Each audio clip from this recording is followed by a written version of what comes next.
In our practice we usually test the relationship between action and reflection, between presence and representation within context of protest or political or economical unjust.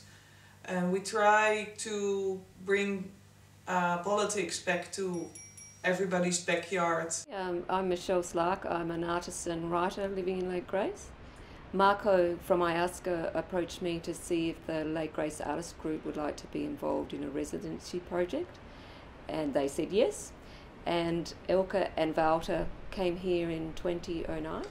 And the economy of Lake Grace is very much based on crops and sheep. And most of these sheep were going to the Middle East. We decided to follow the journey of the sheep in order to connect both other ends that are connected through the live export. So they decided that they would do a work about the sheep trade between Lake Grace or Western Australia and Bahrain.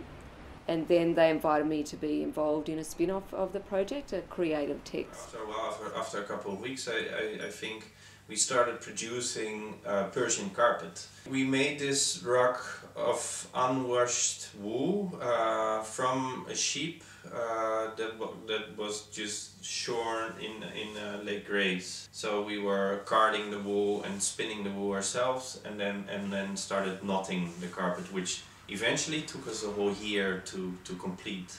We took the rug with us on a trip to Bahrain at the time of Eid al-Adha, which is the Feast of Sacrifice, which was I think in November 2010.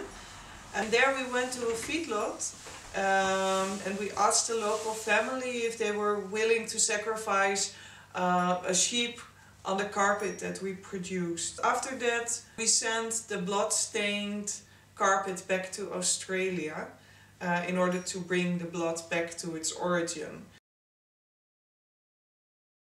So it's called Point of Slaughter.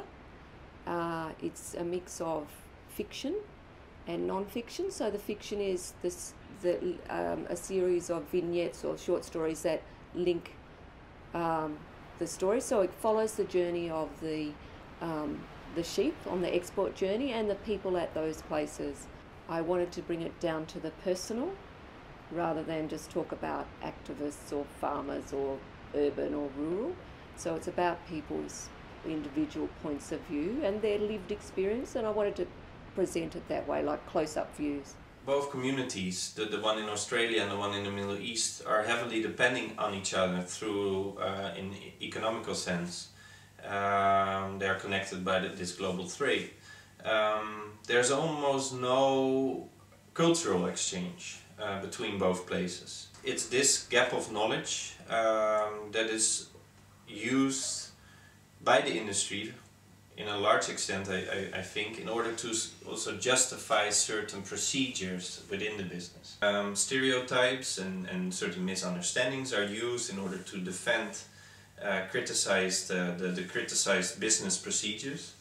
But at the same time, I must also conclude that we dislike these protests of animal welfare activists extremely, because they also make use of a certain deformed or distorted image of the other end. And I think in both these cases, either it communicates the economical agenda or the more ideological agenda. In both ways they cause a feeling of distance, of a gap, of a void between the two different cultures. And when you are at a distance from one and each other, you don't have a sort of shared responsibility.